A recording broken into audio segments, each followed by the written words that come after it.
Okay, so like imagine this, right? You've got this stealthy submarine. It's just like lurking under the waves for like weeks on end.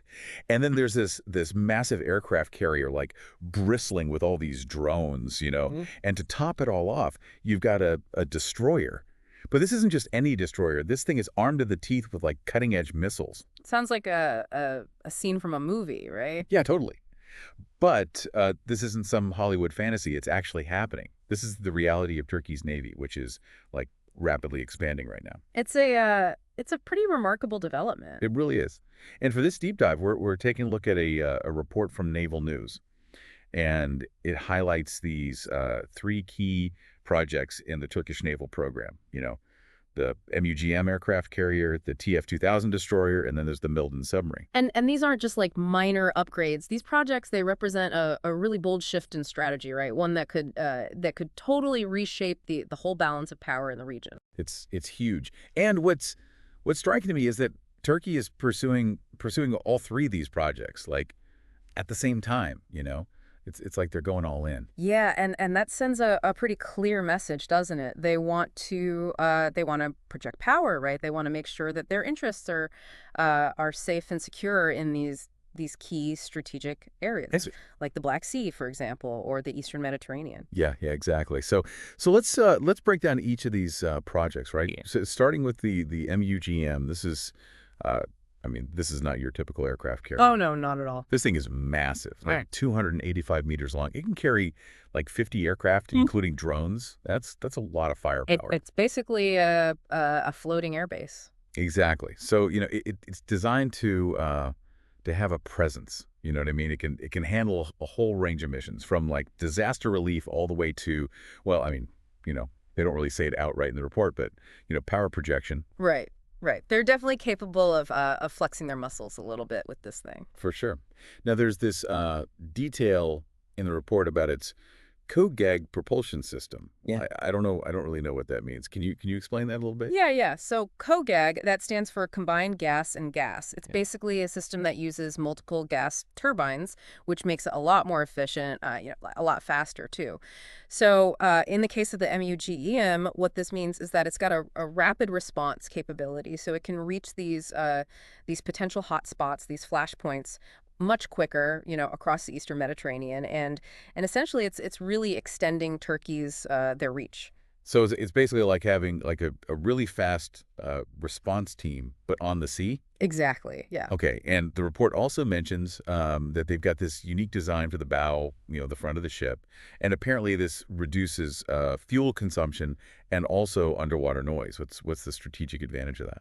Well, I think it's really about stealth and endurance, right? So when you reduce the noise, you make the MUGM much harder to detect using sonar, which obviously gives it a big advantage in any potential conflict. It's like it's harder to hear it coming, basically. Yeah, exactly, exactly. And then the fuel efficiency, that means it can operate further away from Turkey, so it's got a much greater operational range. It's like a marathon runner, right? It can just keep going. Exactly. Okay, so it's not just about the size of the MUGM, right? They've really put a lot of thought into this. Like the design it's really strategic. Yeah, there's a lot of clever engineering going on there. Okay, so let's move on to the TF-2000 destroyer, right? This is like the muscle, the real brawn of the Turkish fleet. Oh yeah, for sure. It's the largest one in their Milgem program, and they've really packed it with weapon systems, right? Like the Midi-LAs and Atamaki missiles. What can you tell us about those? Well, those are some serious missile systems, you know. I mean, they're really game changers. The AT-MACA, for example, that's a long range anti-ship missile. I mean, it can hit targets hundreds of kilometers away. Wow. So what this does is it gives the TF-2000 the ability to strike first, from a distance, which could completely change the dynamics of any naval engagement. It's like they're playing chess, Yeah. right? Yeah. But on the sea. Yeah, yeah, that's a good way to put it. Okay, so the TF-2000, that's all about offensive power, Yeah. right? It's a serious deterrent. And then we've got the Milden. This is the submarine. This is like the silent hunter, right? Lurking beneath the waves. The silent predator. Exactly. Yeah. What makes the Milden so special? Well, it's all about the AIP, the Air Independent Propulsion System. Yeah. So, most submarines they have to surface pretty often to breathe, basically, to get oxygen. Right. And that, of course, makes them vulnerable. But the Milden, with this AIP system, it can stay submerged for weeks. Wow, really? Yeah, it's incredible. So it's really hard to detect, which gives it a massive advantage, both in terms of stealth and intelligence gathering. It's like an underwater ghost, Right. just slipping in and out of these contested areas completely undetected. Yeah, that's a great way to describe it. Okay, so we've got this aircraft carrier, the MUTM, which can project power, right? And then we've got the TF-2000 destroyer with all this firepower, and then we've got the stealthy submarine, the Milden. What's the bigger picture here? What does all of this, what does this naval buildup tell us about what Turkey is trying to do? Well, I think it tells us that they're really aiming to be a major force in the region, right? A dominant force, even.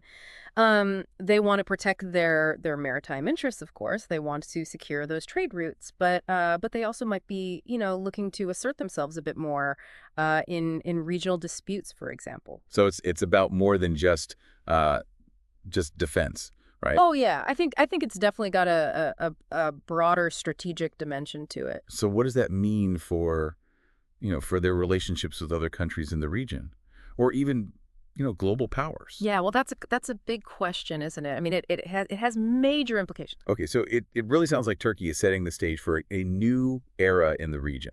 I mean, Yeah. with this level of naval power, it's like they're sending a very clear message.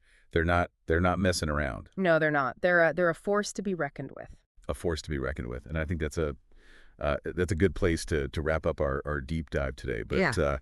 I do want to leave our listeners with a few questions to think about, right? Because this is a really fascinating and complex situation with a lot of potential consequences. So, how will other nations respond to this growing Turkish fleet, right? What impact will this have on the balance of power in the Black Sea, the Eastern Mediterranean, and maybe even the most important question of all: what does this mean for the future of naval warfare, right? How will it change? Yeah, those are the questions we need to be asking ourselves. Exactly. And this deep dive is just the beginning of the conversation, right? We encourage you to keep exploring this topic. Think about the ripple effects that this naval expansion could have. How might it change alliances, trade routes? Could it even, change the course of future conflicts? There's a lot to consider here. It's a rapidly changing landscape, that's for sure. It really is. So that's it for today. Thanks for joining us on this deep dive. And until next time, keep thinking deeply. Keep exploring.